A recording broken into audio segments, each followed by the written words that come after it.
और उस पढ़ाई लिखाई करने के दौरान किस प्रकार के शब्दों का प्रयोग बिहार के लिए किया जाता था। 2005 के पहले का कालखंड बिहार की छवि बदली है, उसका एक बहुत बड़ा कारण है। मेरे पिताजी के मृत्यु के बाद मैं भी सदन का सदस्य बना। पार्टी ने भूमिका जरूर बदली है, पर विधायक के रूप में मैं अगर यहाँ हूँ तो निश्चित रूप से वापस लाने की दिशा में जिस प्रकार से माननीय मुख्यमंत्री जी के नेतृत्व में हम लोग काम कर रहे हैं, निश्चित रूप से 2047 में आवाज जनता की कि आपने एक सदस्य के रूप में जिस प्रकार से मुझे आज सम्मान दिया है और पूरा सदन जिस प्रकार से मेरे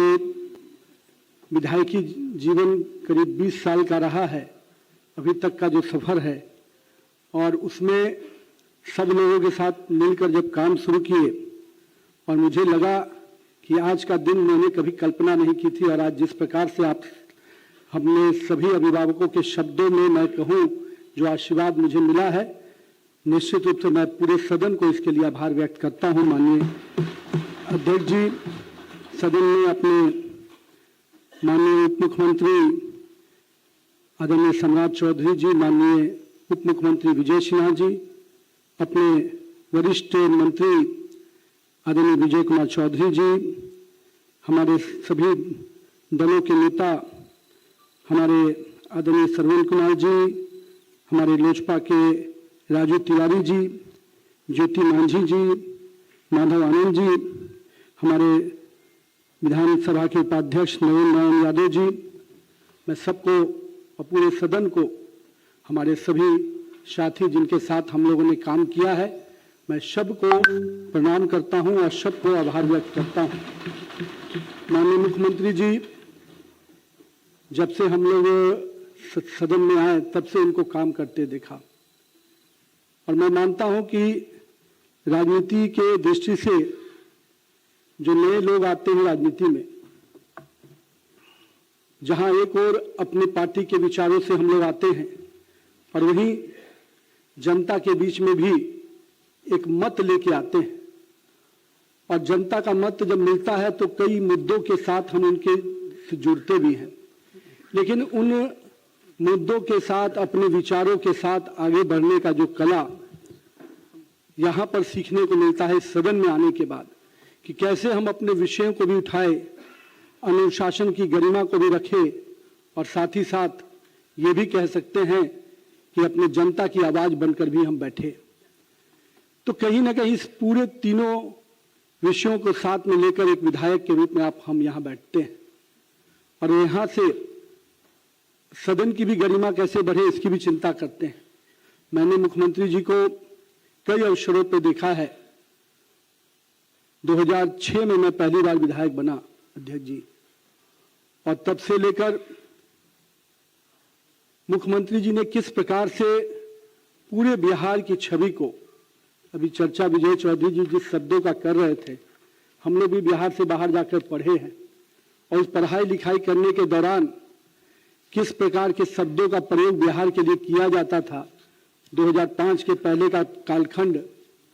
मैं इस सदन में सत्ता और विपक्ष के रूप में नहीं है कि उस छात्र के रूप में बता रहा हूं जो हम लोग भी पढ़ते थे तो जब, और उस पूरे बिहार की उस छवि को उस समय से लेकर और आज जब हम 2026 में खड़े हैं तो कहीं ना कहीं लगता है कि अपना बिहार आज देश में भी अगर सम्मान पा रहा है तो कहीं ना कहीं हम लोगों ने पिछले 20 वर्षों में जो बिहार की छवि बदली है उसका एक बहुत बड़ा कारण है। माननीय प्रधानमंत्री जी ने मुझ पर भरोसा किया, पार्टी के काम करने के उन्होंने सिस्टम को हमेशा सम्मान दिया है, और मैं ये मानता हूं कि इस सदन में कई ऐसे हमारे पूर्व के वरिष्ठ नेता रहे हैं जिन्होंने बिहार को कई गरिमामय समय दिया, लेकिन कुछ लोग जो अभी साक्षात रूप से हमारे सामने हैं, जो नेतृत्व हमारे सामने हैं, जिनसे हमें प्रेरणा लेनी चाहिए। मैं कह सकता हूं कि देश के प्रधानमंत्री जी ने जहां सेवा के भाव से काम किया, वहीं माननीय मुख्यमंत्री जी ने सुशासन की प्रक्रिया को पूरी तरह से सरकार में रहते हुए कैसे हम ट्रांसपेरेंट सरकार दे पाए, ये छवि कैसे बने, उस परिस्थिति में जब बिहार निकल कर आया था और आज जिस परिस्थिति में हम बैठे हैं, मुझे लगता है यहाँ पर बैठे हुए सभी सदस्यों के लिए ये अपने आप में एक ऐसा नेतृत्व है जिससे हम सबको प्रेरणा लेने की हमेशा जरूरत रहेगी। ये सदन मेरे पिताजी के मृत्यु के बाद मैं भी सदन का सदस्य बना और मैं एक बात कई अवसरों पर कहता हूं, अध्यक्ष जी, मैं भी नहीं जानता था जब राजनीति में नहीं आया था कि एक व्यक्ति समाज में कितना बड़ा स्थान पा लेता है राजनीति में आने के बाद। जो भाव से जनता उसको देखती है, मैंने अपने पिताजी के जीवन को उसमें देखा कि लोग मेरे हाथों को पकड़ के मिलते थे, रोने लगते थे, तो मुझे लगता था कि मेरे पिताजी हैं, सामने वाला व्यक्ति क्यों इतना भावनात्मक हो रहा है। मैं नहीं जानता था कि उसकी भावना किस प्रकार से जुड़ी है, लेकिन मुझे लगा कि मैंने पिछले 20 वर्षों में हमेशा ये ध्यान रखा कि मेरे पिताजी की छवि के हिसाब से मैं हमेशा अपने आप को आगे लेके चलूं। और मुझे लगता है कि हमारे आज के सभी जनप्रतिनिधियों को ये बहुत आवश्यकता है हम सबके लिए कि हम जनता के साथ किस प्रकार से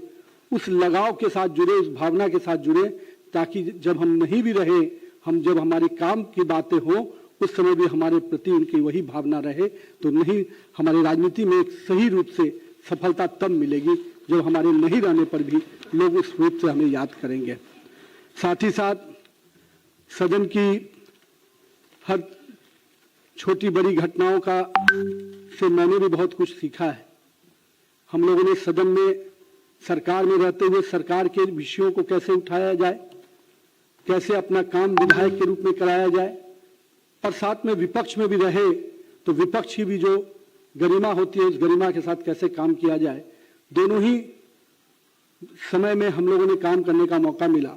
और मैं मानता हूं कि मेरे राजनीतिक जीवन में इस सदन का कामकाज को देखकर बहुत कुछ सीखने का मौका मिला है। तो ये अपने आप में एक ऐसा स्थान है जहां देश में, विश्व में लोकतंत्र का इतिहास कहते हैं कि व्यवसायी इतिहास में लोकतंत्र की जननी कहा जाता है बिहार, और उस लोकतंत्र की जननी में इस विधानसभा का बहुत बड़ा हमेशा योगदान रहा है और रहेगा। और हम सब कोई आज के अपने सभी सदस्यों का आभार भी व्यक्त करते हैं और अध्यक्ष जी इतना विश्वास दिलाते हैं आप सबको कि एक विधायक के रूप में जो भूमिका, हम मंत्री के रूप में जो मौका पार्टी और माननीय मुख्यमंत्री ने दिया है, अब पार्टी ने भूमिका जरूर बदली है, पर विधायक के रूप में मैं अगर यहाँ हूँ तो निश्चित रूप से यहाँ के राज्य के विकास में जो भी मेरी भूमिका हो पाएगी, दोनों ही हमारे एनडीए दलों के लोग जो भी मुझसे उम्मीद करेंगे, मैं निश्चित रूप से बिहार के विकास में माननीय प्रधानमंत्री जी ने जो सपना देखा है 2047 के विकसित भारत का, और माननीय मुख्यमंत्री जी जिस दिशा में बिहार को निरंतर आगे लेकर आगे बढ़ रहे हैं, हम लोग भी उस भूमिका में उन दोनों के नेतृत्व में पूरी ताकत से बिहार को विकास में पथ पे और तेजी से आगे लेने में पूरी अपनी योगदान देंगे। साथ ही साथ मैं अपने सभी साथियों से आग्रह करूंगा कि आप सब मिलकर,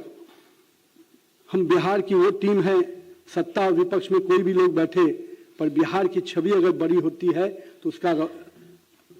सम्मान सबको मिलता है। आज मैं जब देश के में दूसरे राज्यों में जाता हूं, लोग बहुत हमें उस रूप में नहीं जानते, लेकिन बिहार के नाम पर जब लोग मिलने आते हैं और जिस भाव से मिलने आते हैं, वो लगता है कि आज बिहार के लोगों को एक जुड़ाव का एक केंद्र मिल गया है। तो मैं पूरा प्रयास करूंगा कि जो सम्मान आपने दिया है, जो सम्मान पार्टी ने दिया है, उससे बिहार में देश भर में रह रहे सभी बिहार के लोगों को मैं जोड़कर निश्चित रूप से बिहार एक गर्व का विषय बने, बिहार एक सम्मान का विषय बने, और हम अपने पुराने गौरवशाली इतिहास को पुनः वापस लाने की दिशा में जिस प्रकार से माननीय मुख्यमंत्री जी के नेतृत्व में हम लोग काम कर रहे हैं, निश्चित रूप से 2047 में भारत भी विकसित होगा, बिहार भी विकसित होगा और बिहार अपना पुराना गौरव भी वापस लेके आएगा। बहुत बहुत धन्यवाद।